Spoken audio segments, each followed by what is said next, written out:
दोस्तों आखिरकार यहाँ पर ईपीएस 95 पेंशन को लेकर आज अभी यहाँ पर 3:45 पर दोस्तों बड़ी खबर यहाँ पर आ चुकी है। किस तारीख से आपकी जो पेंशन है वो बढ़ा दी जाएगी, कितनी पेंशन आपको मिलेगी और किस तारीख से किस प्रकार मिलेगी, ये जानने के लिए दोस्तों आप वीडियो को पूरा जरूर देखें, बिल्कुल भी अधूरा ना छोड़े, ताकि दोस्तों कोई भी जानकारी नॉलेज यहाँ पर छूट ना पाए। और दोस्तों अगर आपने इस चैनल को अभी तक सब्सक्राइब नहीं किया है तो जल्दी से पहले आप इस चैनल को सब्सक्राइब करके बेल आइकन को जरूर करें, ताकि दोस्तों ईपीएस 95 से जुड़ी हर सूचना आपको सबसे पहले मिल सके और पूरे भारत की जो भी नई नई पेंशन निकलती है उसकी भी अपडेट दोस्तों आपको इस चैनल के माध्यम से सबसे पहले यहाँ पर दी जाती है। तो आज की वीडियो हम शुरू कर देते हैं बिना कोई टाइम वेस्ट किए बिना।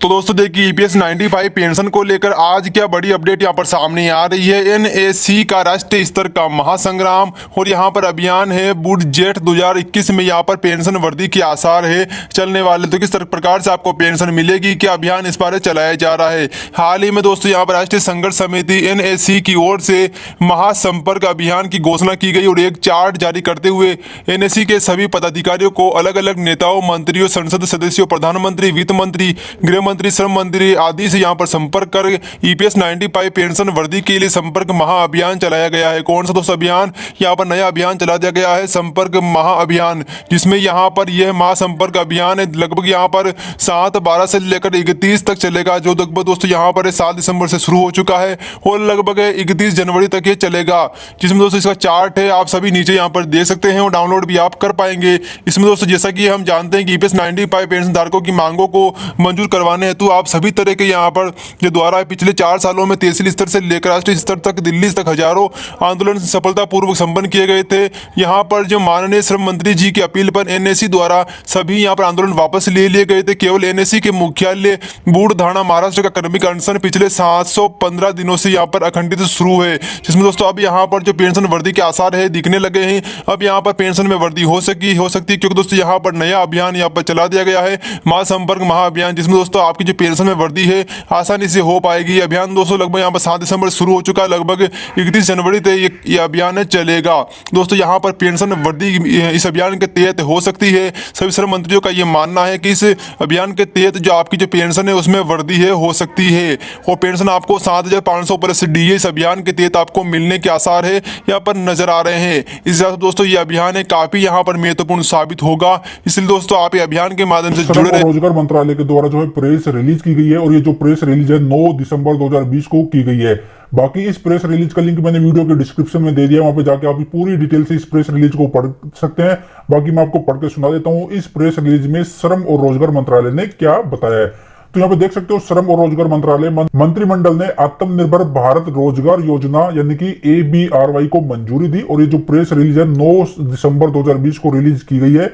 इसमें बताया कि प्रधानमंत्री श्री नरेंद्र मोदी जी की अध्यक्षता में केंद्रीय मंत्रिमंडल ने आत्मनिर्भर भारत पैकेज 3.0 के तहत कोविड रिकवरी फेज में औपचारिक क्षेत्र में रोजगार को बढ़ावा देने और नए रोजगार अवसरों को प्रोत्साहित किए जाने की मंजूरी दी। मंत्रिमंडल ने मौजूदा वित्तीय वर्ष के लिए 1,584 करोड़ रुपए की धनराशि और पूरी योजना अवधि 2020 से लेकर 2023 के लिए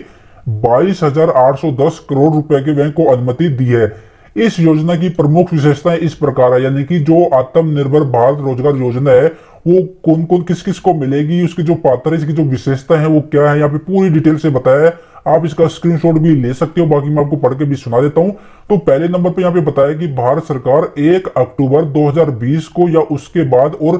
30 जून 2021 तक शामिल सभी नए कर्मचारियों को 2 वर्ष की अवधि के लिए सब्सिडी प्रदान करेगी। नंबर 2, जिन रोजगार प्रदाता संगठनों में 1000 कर्मचारी है वहां केंद्र सरकार यानी कि भारत सरकार 2 साल की अवधि के लिए यानी कि 2 वर्ष की अवधि के लिए 12% कर्मचारी योगदान और 12% नियोक्ता योगदान दोनों वेतन भत्तों का 24% ईपीएफ में योगदान देगी। यहाँ पे तीसरे नंबर पे बताया कि जिन रोजगार प्रदाता संगठनों में यानी कि जिन कंपनियों में 1000 से अधिक कर्मचारी हैं वहां केंद्र सरकार नए कर्मचारियों के संदर्भ में 2 साल की यानी कि 2 वर्ष की अवधि के लिए ईपीएफ में केवल 12% कर्मचारी योगदान देगी। चौथे नंबर पे बताया कि कोई कर्मचारी जिसका मासिक वेतन 15,000 रुपए से कम है और वह किसी ऐसी संस्था यानी कि ऐसी कंपनी में काम नहीं कर रहा था जो 1 अक्टूबर 2020 से पहले कर्मचारी भविष्य निधि संगठन यानी कि ईपीएफओ से पंजीकृत था और उसके पास इस अवधि से पहले यूनिवर्सल अकाउंट नंबर यानी कि यूए नंबर या फिर ईपीएफ सदस्य खाता नंबर नहीं था, वह इस योजना के लिए पात्र होगा।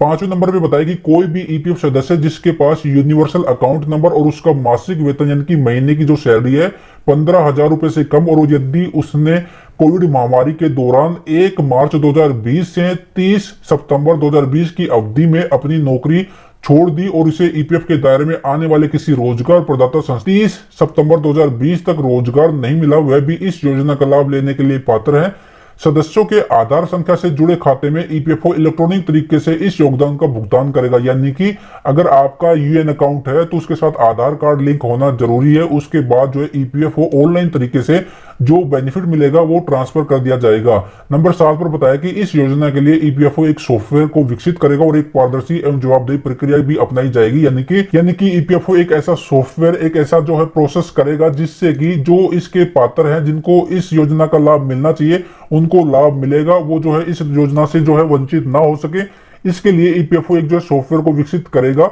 इसके साथ साथ यहाँ पे फाइनली में बताया नंबर 8 पर कि ईपीएफओ यह सुनिश्चित करने के लिए एक उपयुक्त तरीका अपनाएगा कि एबीआरवाई और ईपीएफओ द्वारा लागू की गई किसी अन्य योजना के लाभ आपस में परस्पर व्याप्त यानी कि ओवरलैपिंग नहीं हुए हैं। और इस प्रेस रिलीज को आप यहाँ पे इंग्लिश, मराठी, मणिपुरम जो लैंग्वेज है उसमें भी रीड कर सकते हो। तो दोस्तों, श्रम और रोजगार मंत्रालय की तरफ से एक लेटेस्ट अपडेट निकल के आ रहा था। सरकार ने जो कोविड महामारी चल रही है जिसके चलते काफी सारे लोग जो है बेरोजगार हुए, जिनकी नौकरी गई है, उनके लिए आत्मनिर्भर भारत पैकेज जो है रिलीज किया था, उसको जो है मंत्रिमंडल ने मंजूरी दे दी है। और अब जो है इस आत्मनिर्भर भारत पैकेज के तहत जिनको भी जिस भी पीएफ अकाउंट होल्डर्स को, कर्मचारियों को, जो नियोक्ता है यानी कि जो कंपनियां, उनको जो बेनिफिट मिलना था, फायदा मिलना था, अब जो है उनको बेनिफिट मिलना शुरू हो जाएगा, क्योंकि यहाँ पे जो है कैबिनेट ने, मंत्रिमंडल ने यहाँ पे मंजूरी दे दी है। बाकी इसका लिंक, इस प्रेस रिलीज का लिंक मैंने वीडियो के डिस्क्रिप्शन में दे दिया, वहां पे जाके आप दोबारा से इसको रीड कर सकते हो। और ये जो है सरकार की तरफ से लेटेस्ट अपडेट निकल के, इसके बारे में आपकी क्या राय है, क्या फीडबैक है, कमेंट बॉक्स में कमेंट करके